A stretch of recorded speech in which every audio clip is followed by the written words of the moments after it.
Hello, welcome back to Babblings. Yes, it is me. It is moi. Are you surprised? No, you shouldn't be, because obviously, who else would be on Babblings? It's 2025. I hope everyone had a great 2024 and had a great New Year's Eve, ringing in the new year. If you participate in time and the construct of time, and how we count time. God bless. I just wrote a Substack about this, so link below, like go check it out about the art of vision boards. But I was talking a lot about how, like, yes, Happy New Year. It's 2025, and that's how we all have agreed to record time. But for me, really, my new year isn't until the spring equinox. I don't know. I just think it makes much more sense for me, like, to kind of like, I have over the past few years really worked intentionally to align how I operate with the seasons. Oh, my boob's falling out. Which, speaking of, I'm just like in my robe, cozy. Sorry if you get a peep show on the camera. But I just got out of the shower. I have a mask in my hair. I just needed to record. Anyways, God bless. Yeah, really living intentionally with the seasons, which is kind of hard because as a society, we think that we are just supposed to be almost like the same all the time.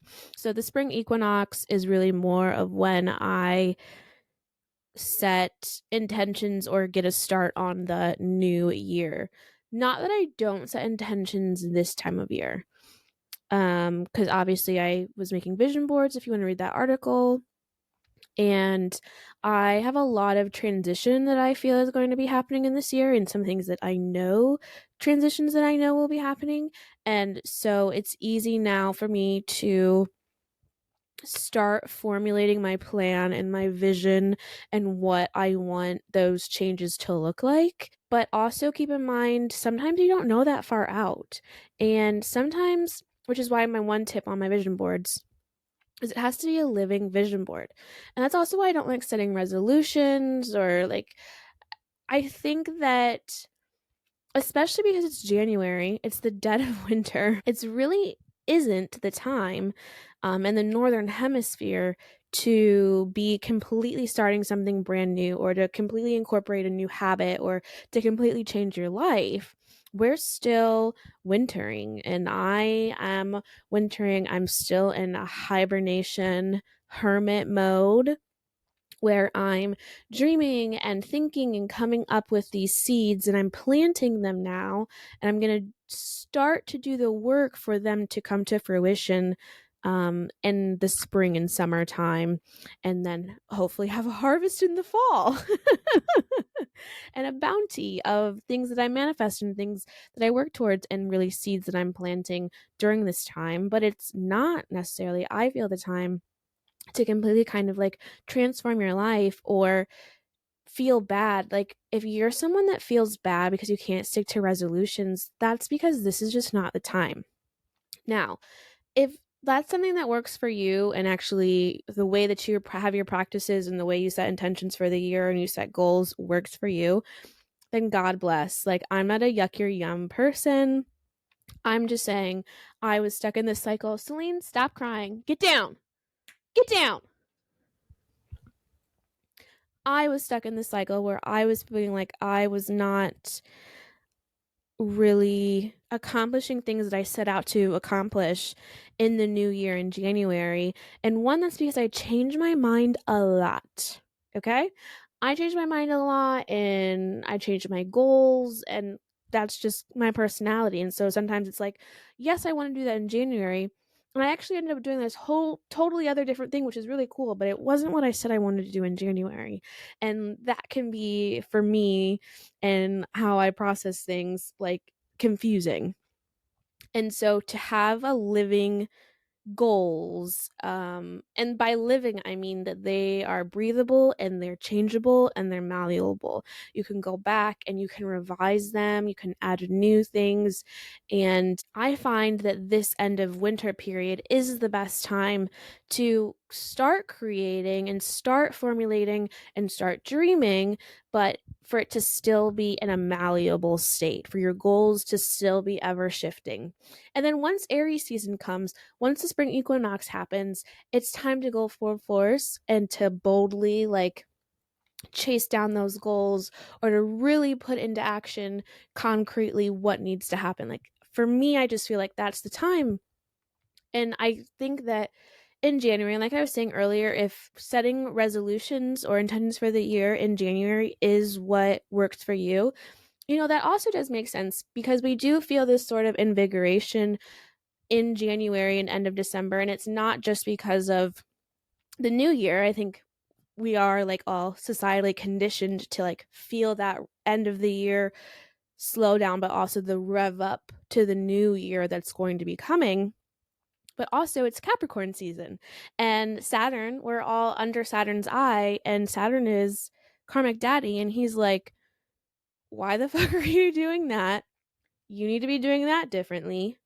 Remember when you did that? Here's your karma to learn your lesson. You need to clean your house. So you would feel that influence of Saturn at this time, and especially depending on what house Saturn is in and what that looks like for your own astrology combined with all of your other planets. It's all very, very personal. But to generalize, it is Capricorn season.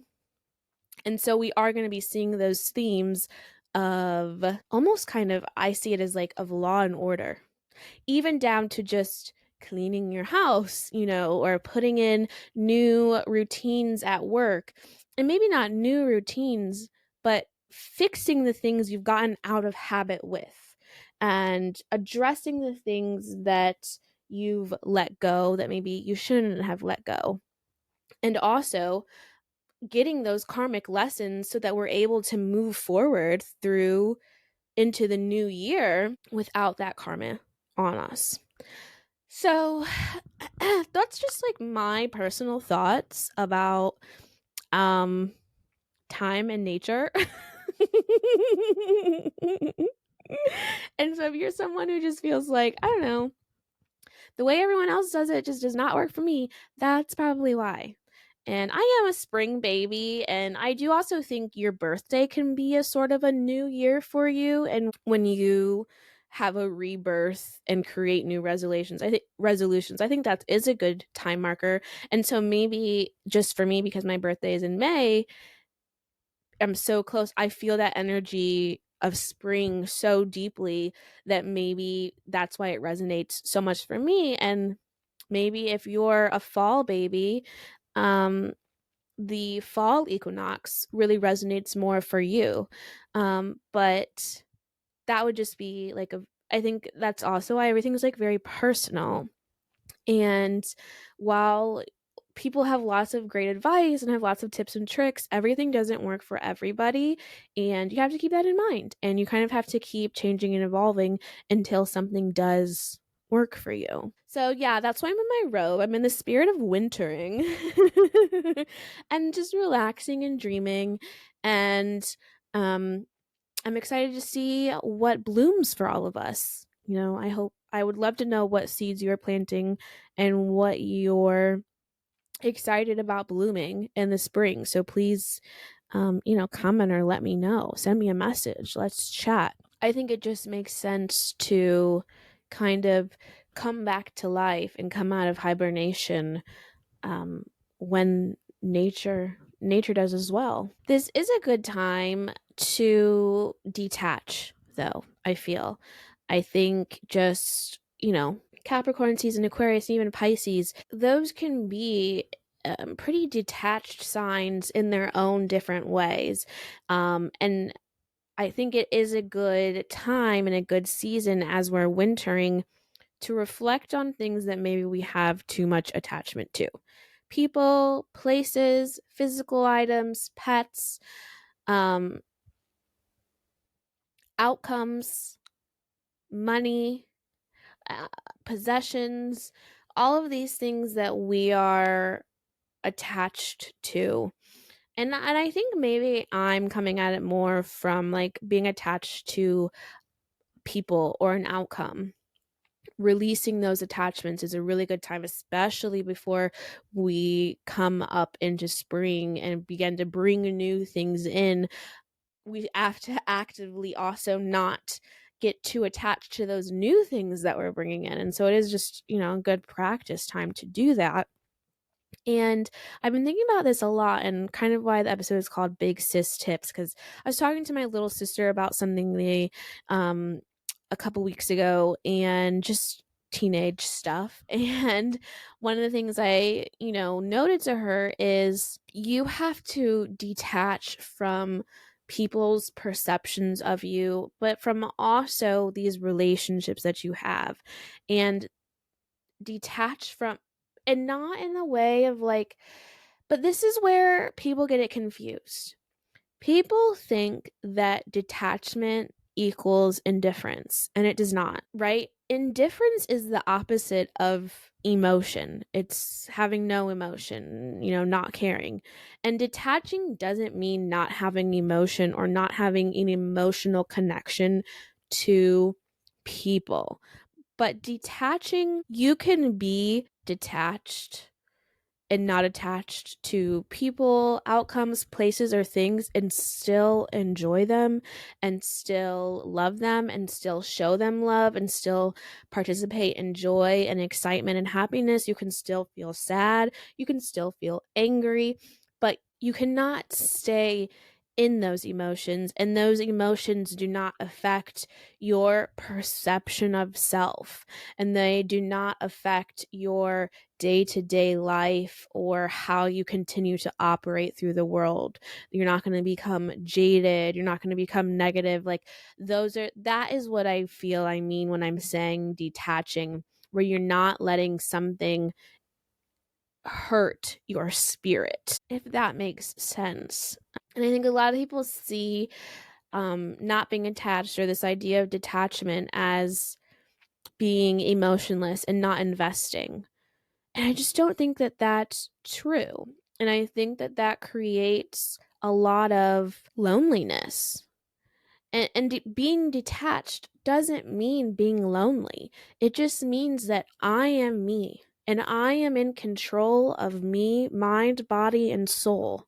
And no other person, thing, or outcome, no matter what happens to them, can disrupt the confidence, joy, and love I have for myself, my mind, body, and soul.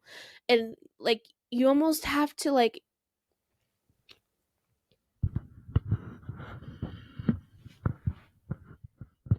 and I guess it is a bit of just like not caring what other people think too.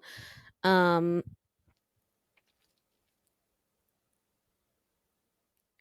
but when we're too attached to things, in a sense where it clouds our vision, we stay in locations and relationships, we stay in jobs, we stay in homes, that are not meant for us, because we are attached to the comfortability of it. Our ego is attached to the outcome of it, all of these different things. And really, detachment is just taking your ego out of it. And you can, like, literally loving other people is the essence of not having an ego. Like, I don't, and like loving unconditionally and unabashedly and like loudly is the opposite almost, I think, of having an ego. Because when you do have an ego, then you're worried about shame, you're worried about embarrassment. And when you are not attached in that way, when how things look, your relationship aren't attached to your ego, or outcomes are not attached to your ego, like say like you're going up for a big promotion, the outcome may not go your way, and that's okay. Like, obviously you can hope for it, obviously you can want from it, but your ego cannot be so intrinsically attached to it that if you don't get it, it can it wounds you that deeply. There has to be a level of what is for me, and I continue to move through the world knowing that, I don't know, rejection is protection, and that I am, one with all and I wish no harm to others. That is to me detachment. And I feel like I know a lot of people in my life that think they understand detachment and really they're just cold. And I think that that's sometimes even been reflected in me, where I've felt the need to be an arm's length away from people in order to protect myself.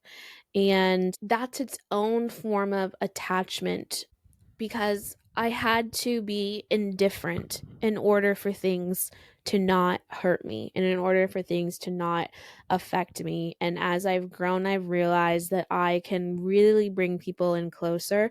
I can really show my love more and be more emotional versus being indifferent. Once you detach your ego from everything you're connected to and realize that everyone has their own autonomy, everyone is their own person, everything, every creature is their own.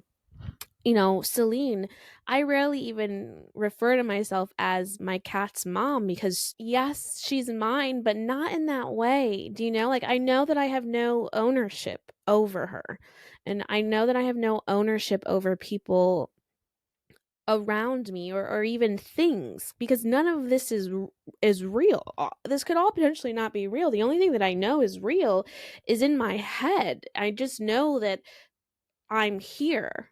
I think that there's so much freedom in being detached from perception and ego and outcomes and just enjoying where you are, enjoying who's around you deeply, and still being emotional and still being caring and loving, but also knowing that none of this is mine to own and to hoard and to keep. Having that balance is hard. And it's something that I struggle with. You know, being detached can very easily become apathy. It is, a fine line. But I think we've been taught to see it as indifference. And if we can start to kind of uncoil that in our brains and realize that we can be full emotional human beings, but not attach our ego to everything, is how we find that balance. And it's, it's obviously easier said than done. And I'm not like a guru here. Like I had like the worst time of my life because I was so attached to my home. And that was honestly a lesson for me that I've realized like I had to not be so attached to things that I have, and my ego was very intertwined with my last space.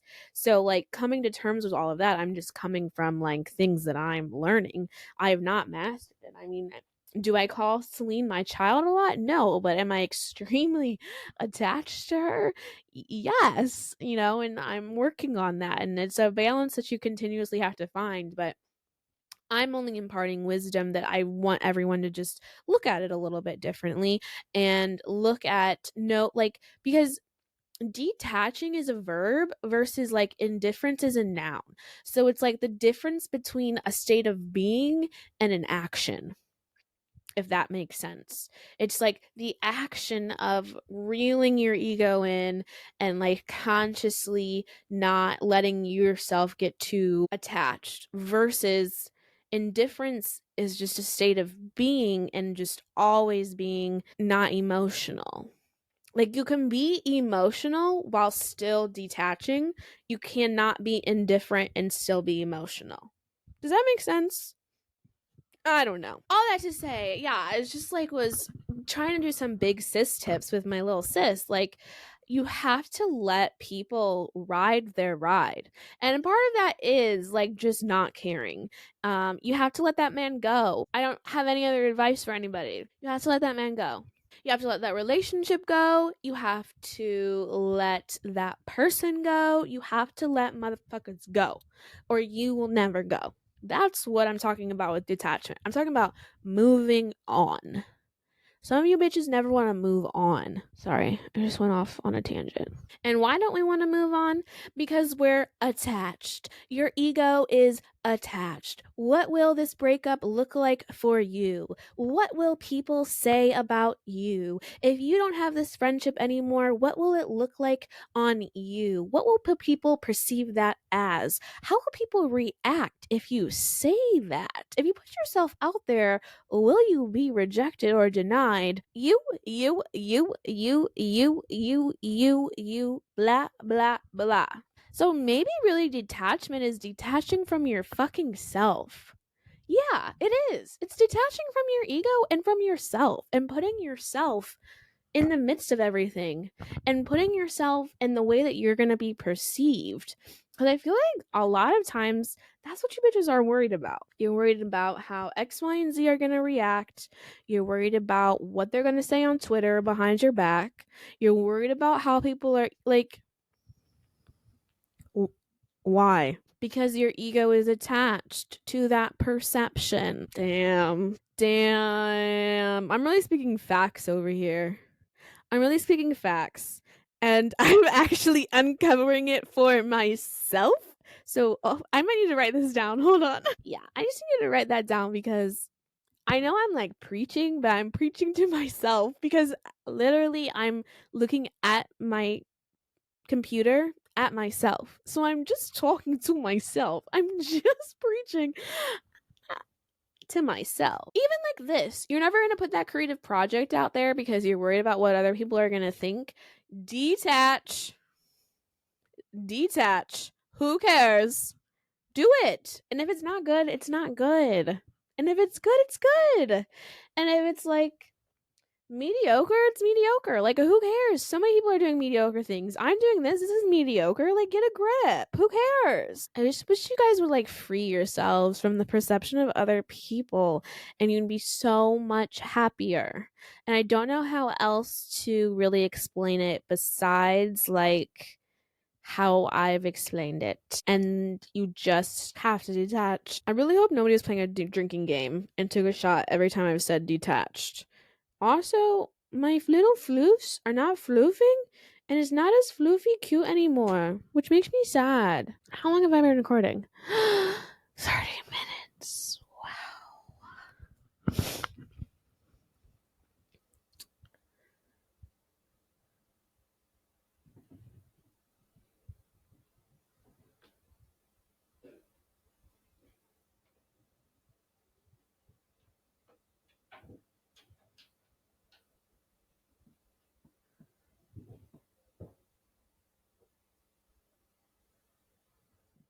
On another side note, you guys have to let Beyonce go. I don't know. I love you guys, and I love Beyonce. Don't get me wrong. Hey, girl, I love me some Beyonce, but you have to let her go.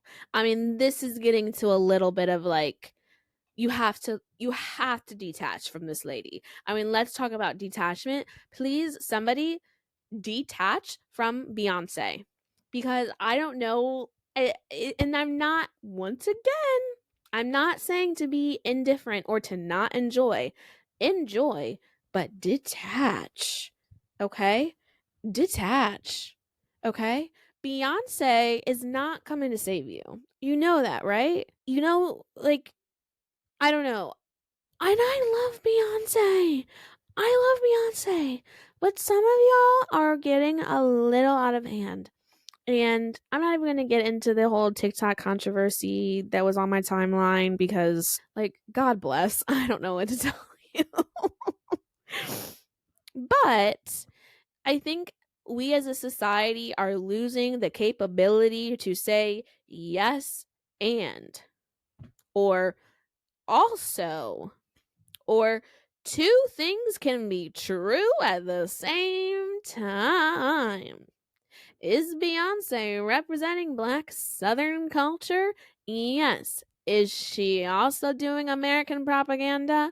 Yes. Two things can be true at the same time. Yes. And it's not saying like don't enjoy it. It's just I'm like know why you are. Like just know what's tea. You know, nobody's saying like I don't know, like we have to enjoy things, right, Celine? So I'm not saying don't enjoy things. I'm just saying like, or like don't enjoy her music or don't enjoy her performance. The performance was great. God bless. But understand that it is propaganda. Okay? Understand that we are running it back right now in America. Right, okay? To some extremely conservative and pro American views. Just so you know, that's where we're running it back to. It was also the NFL. Get a grip, okay? I think you have to take a step back a little bit and yes, enjoy all of it. Beehive forever, sure. But also, you have to see them as billionaires. Billionaires that are very closely tied to many shady people. One currently in jail, Diddy, for bad things. Okay? And Jay-Z's got stuff coming down the pipeline. Like, I know some stuff's already here, but I think more will be coming down that pipe. Okay? Like, this is an end of an era. No hate, no shade, but you have to detach a little bit. We cannot idolize and create a martyr out of like billionaires. That's just not helpful for anything. Yes, we can enjoy their music, and yes, we can enjoy the performance of it all. And yes, we can even enjoy, some patriotism. Sure. Sure. Everybody wants to be like do a morality contest. Be a like you can have some patriotism, like sure. Like but you have to also understand the country and why in some cases you want to be patriotic.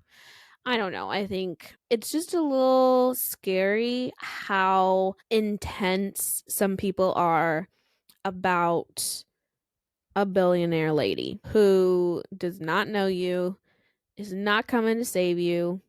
You will not be getting on her spaceship when the final climate disaster strikes. Like, I don't know what to tell. We need to be banding together. We can't like be picking each other apart over like Beyonce. Okay? We need to all be working together and coming together and organizing together against them. I don't know. I think some people are going to have to really, really, really, really come to terms because Chris Brown's another one with the people that y'all support, especially musicians and performers, specifically that y'all are obsessed with. I think there's going to be a reckoning, and maybe it'll be 2025. And I just think, before that happens, enjoy. I'm sure you guys know all about the Justin Baldoni, Blake Lively stuff. And if you're not, like, I mean, just skip this, like, and don't look it up. It's so dumb. But, I mean, it's not dumb. I shouldn't say that.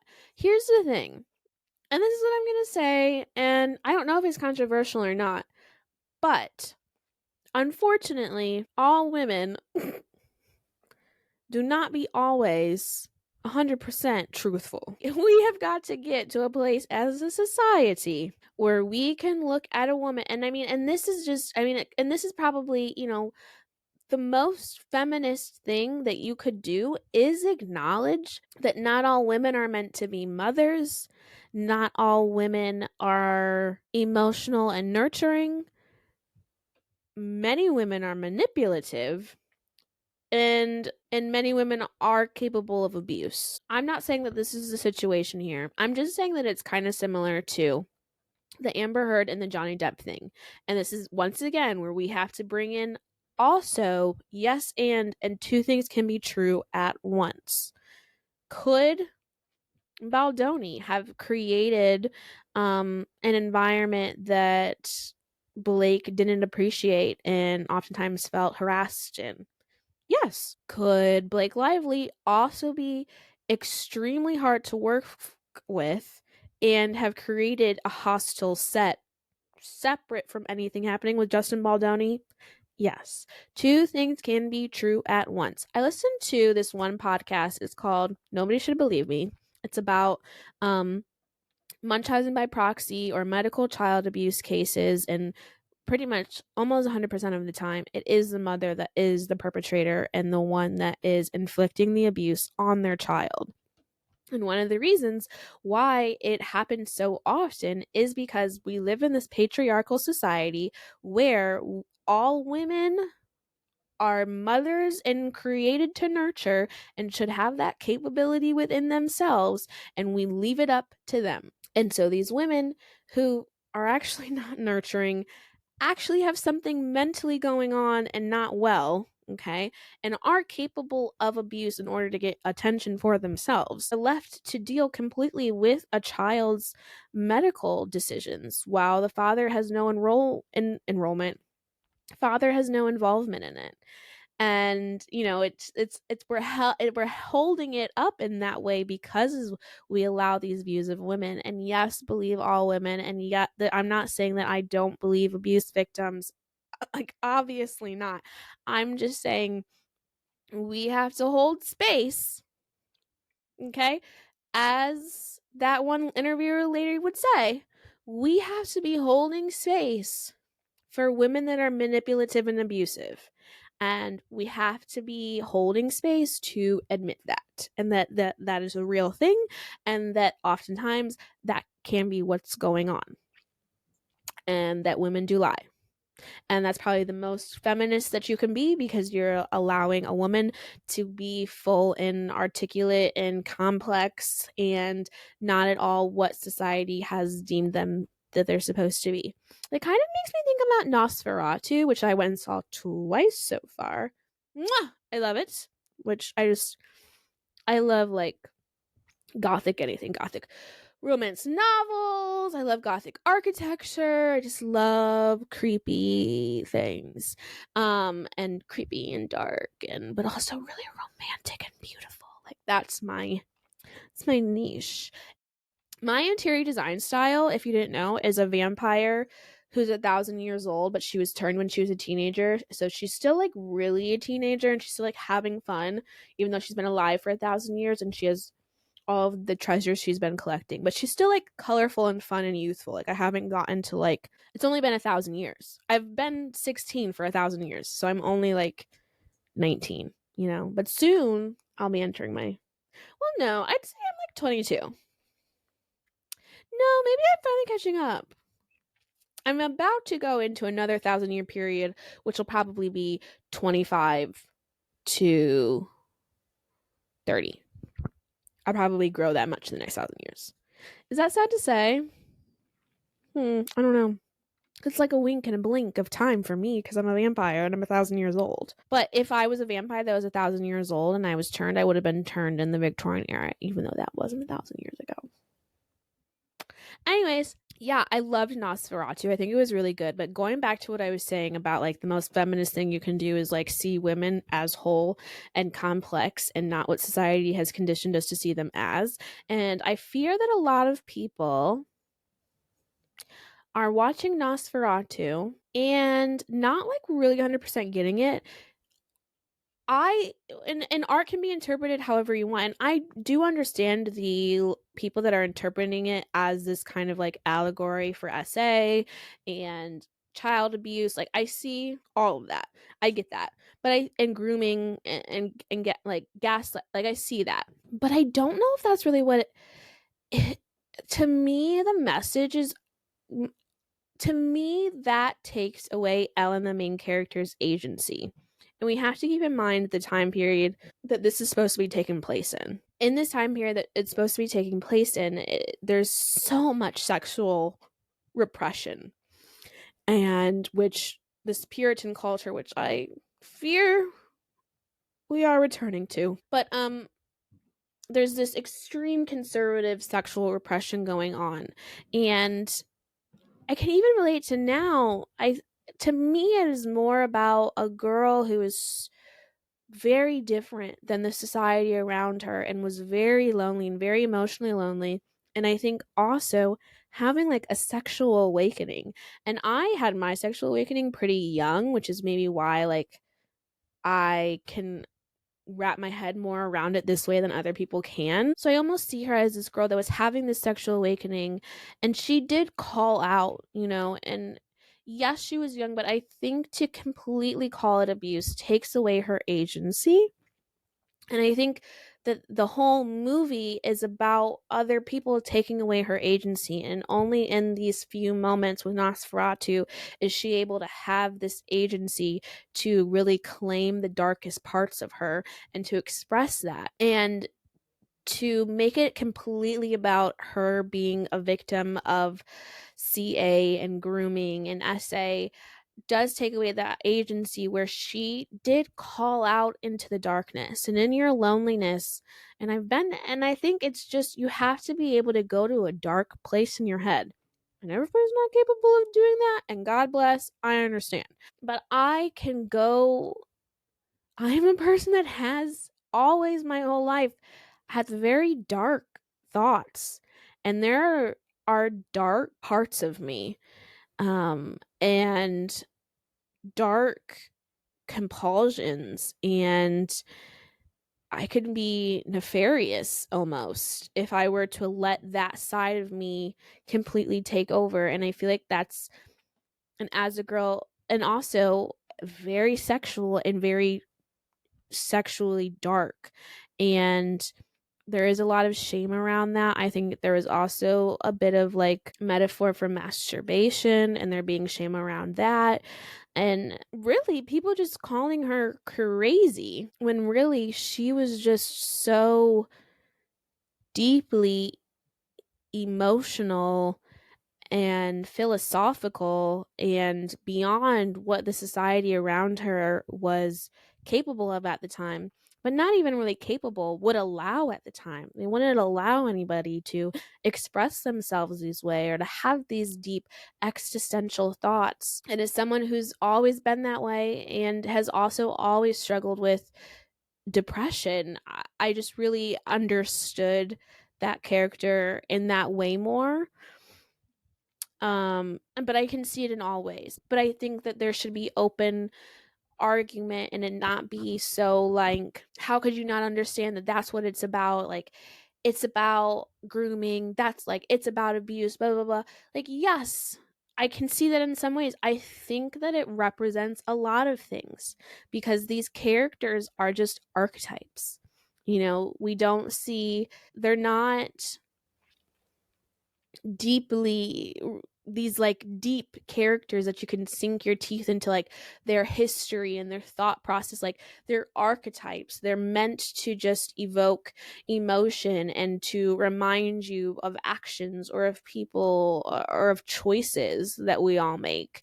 And therefore they're very open to interpretation and meant to mean a lot of things. So I just think, be a little bit more open to different interpretations and hold space for everyone's interpretations, because especially with this movie, I that's really what it's for. It's meant to make you ponder on it and turn it over and try to put yourself in this mindset, in this archetype, and it's meant for you to relate with different people in different ways.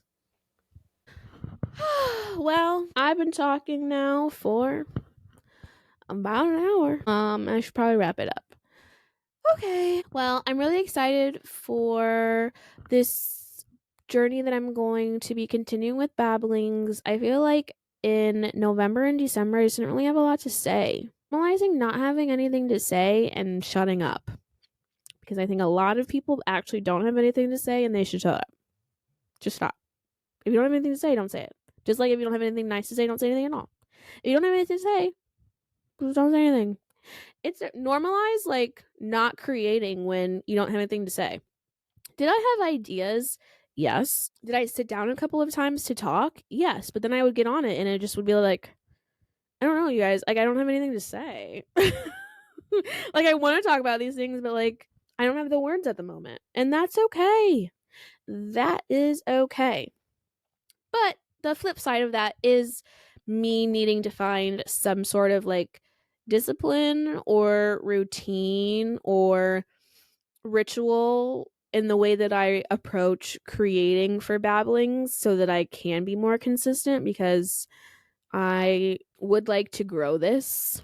and for it to be something. So yeah, please like, comment, and subscribe wherever you are. If you're watching this on YouTube, if you're listening on all the podcast platforms, maybe you're watching it on Substack. If you're watching it on Substack, check out my other articles, which if you're anywhere else, my Substack will be linked below. It's the one-stop shop for all Babblings things.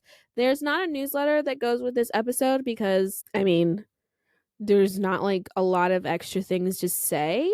But that's kind of my plan. My plan is to be bi-weekly, to do bi-weekly podcast episodes, like 2 a month, and have one be more of like a ramble like this, because sometimes I just like want to ramble.